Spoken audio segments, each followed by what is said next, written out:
Hello students. अगले lecture में हमने चैप्टर नंबर 5 में एक्सरसाइज का सम नंबर 2 में 6 ट्रांजैक्शन तक देखा था।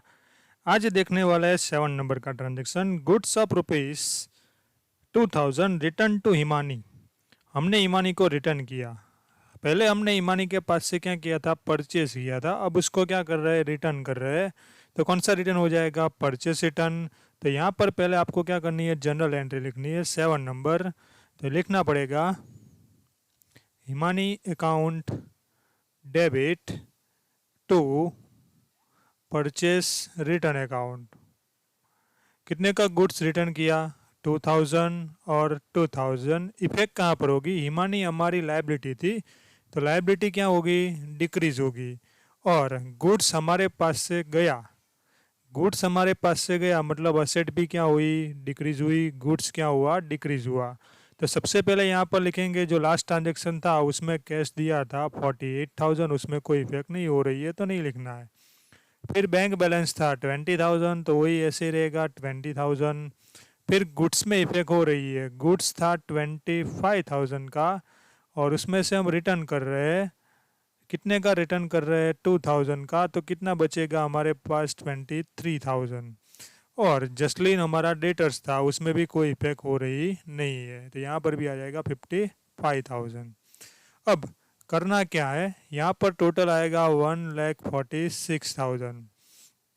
कैपिटल में कोई इफेक्ट नहीं हुई है तो कैपिटल ऐसे ही रहेगी, कैपिटल थी 1,08,000, वैसे ही रहने देनी है। लायबिलिटी क्या हुई, डिक्रीज हुई।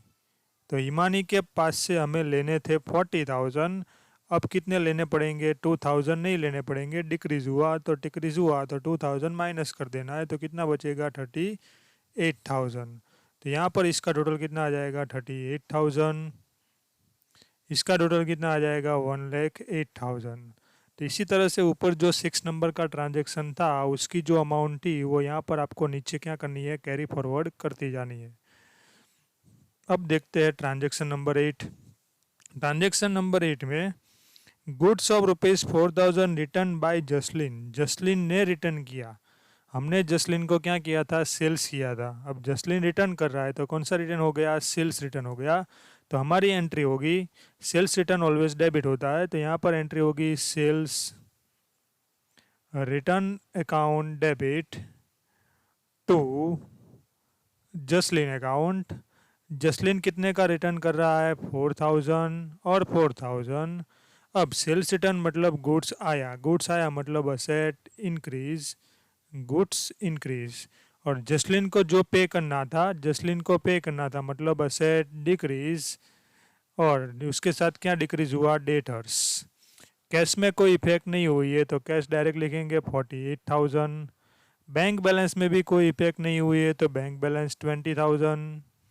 फिर गुड्स रिटर्न, अब देखो गुड्स रिटर्न आया मतलब 23,000 का था, प्लस आया, रिटर्न आया मतलब कितने का आया, 4,000 का आया, तो कितना हो जाएगा 27,000। और जसलिन के पास से पैसे लेने थे पर अब थोड़े कम लेंगे, कितने कम लेंगे, 4,000, क्योंकि उसने गुड्स क्या कर दिया, रिटर्न कर दिया। तो 4,000 क्या हो जाएगा, माइनस हो जाएगा, तो 51,000। टोटल में कोई चेंजेस होगा नहीं क्योंकि एक प्लस हुआ और एक माइनस हुआ। उसके बाद कैपिटल में कोई इफेक्ट नहीं हुई है तो कैपिटल डायरेक्ट लिख देते हैं 1,08,000, 1,08,000। फिर हिमानी में कोई इफेक्ट हुई नहीं है तो हिमानी भी डायरेक्ट लिखेंगे 38,000, 38,000। ओके, तो इसी तरह से आपको क्या करना था, पूरा ट्रांजेक्शन करना है। अब देखते हैं ट्रांजेक्शन नंबर 9। 9 में ऐसा बोला है, account are settled with Himani and Jaslin. Jaslin और हिमानी के साथ अकाउंट सेटल किया, मतलब हिमानी को पे करना था तो पे कर दिया और जसलिन के पास से पैसे लेने थे तो ले लिए। तो दोनों एक ही एंट्री में लिखेंगे, पर कैसे लिखेंगे मैं बताता हूँ। सबसे पहले पहली एंट्री, पहली एंट्री हिमानी को पे कर देते तो यहाँ पर एंट्री हो जाएगी Himani account debit to cash account. और जसलीन के पास से पैसे ले लेते हैं तो एंट्री होगी cash account debit to Jasleen account. Himani को पे कितने करने थे 38,000 और जसलीन के पास से लेने कितने थे 51,000। अब इफेक्ट कैसे करेंगे? हिमानी को पे करने थे मतलब लायबिलिटी डिक्रीज हुई, लायबिलिटी क्या हो गई डिक्रीज, उसके साथ असेट क्या हुई, असेट भी क्या हुई डिक्रीज हुई, असेट डिक्रीज हुई मतलब कैश क्या हुआ डिक्रीज हुआ। फिर जसलीन के पास से पैसे ले लिए मतलब असेट क्या हुई इंक्रीज हुई, असेट इंक्रीज हुई मतलब कैश इंक्रीज हुआ, उसके साथ असेट डिक्रीज हुई क्यों जसलीन को पे करने थे हमने, जसलीन के पास से लेने थे तो वो ले लिए, तो जसलीन के पास से लेने थे तो ले लिए, तो डेटर्स क्या हो गए डिक्रीज हो गए। अब एंट्री कैसे देनी है? देखो कैश में पहले एंट्री देंगे, कैश था टोटल 48,000 का, उसमें से हमने डिक्रीज किया कितना पे कर दिया 38,000 का, फिर हमें पैसा वापस मिला तो फिर से इंक्रीज हुआ 51,000 का, तो इसका टोटल करेंगे तो कितना होगा 48,000 माइनस 38,000 प्लस 51,000, तो हमारा टोटल यहाँ पर कितना हो जाएगा 61,000। उसके बाद बैंक बैलेंस में कोई इफेक्ट हो नहीं रही है तो वहाँ पर 20,000 आ जाएंगे।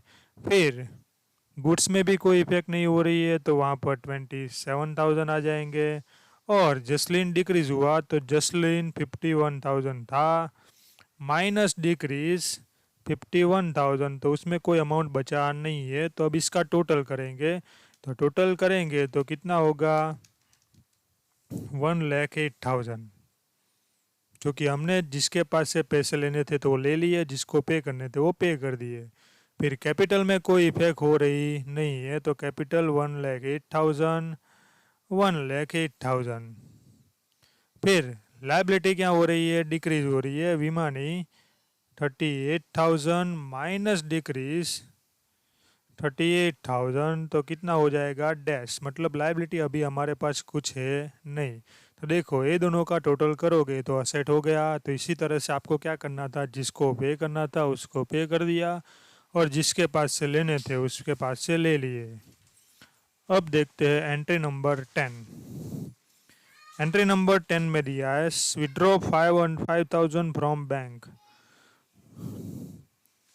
बैंक में से विड्रॉ किया मतलब कैश आया तो एंट्री होगी cash account debit to bank account. कितने का विड्रॉ किया 5,000।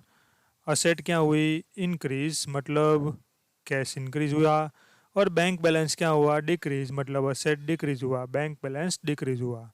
अब देखते हैं कैश, कैश था कितने का 61,000 का प्लस इंक्रीज 5,000, टोटल हुआ 66,000।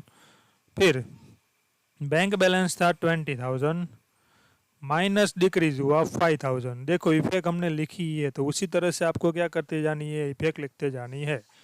गुड्स कितने का था 27,000 का, तो यहाँ पर आ जाएगा 27,000, टोटल वही रहेगा 1,08,000। यहाँ पर कैपिटल में कोई इफेक्ट हुई नहीं है तो कैपिटल डायरेक्ट लिखेंगे 1,08,000 और 1,08,000। यहाँ पर लाइबिलिटी तो थी नहीं तो वो तो नहीं आएगी। अब देखते हैं entry number 11। Salary of ₹4,000 paid by check.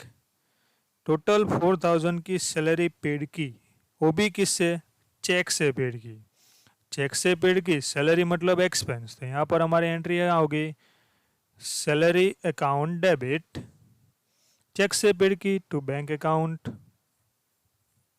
कितने रुपीस की 4,000।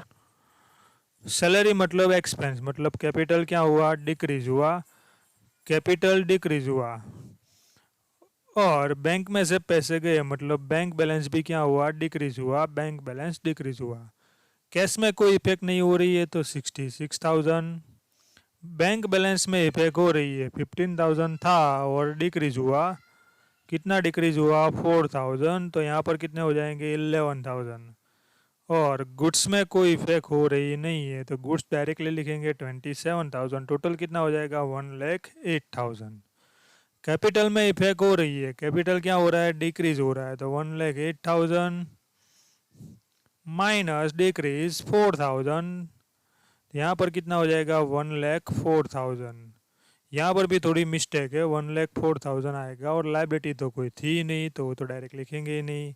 अब यहाँ तक हमने ट्रांजैक्शन देखे, इसके बाद वाले ट्रांजैक्शन थोड़े अलग है, वो इसके नेक्स्ट वाले लेक्चर में करेंगे। तो यहाँ तक आपको क्या कर देना है? लिख देना है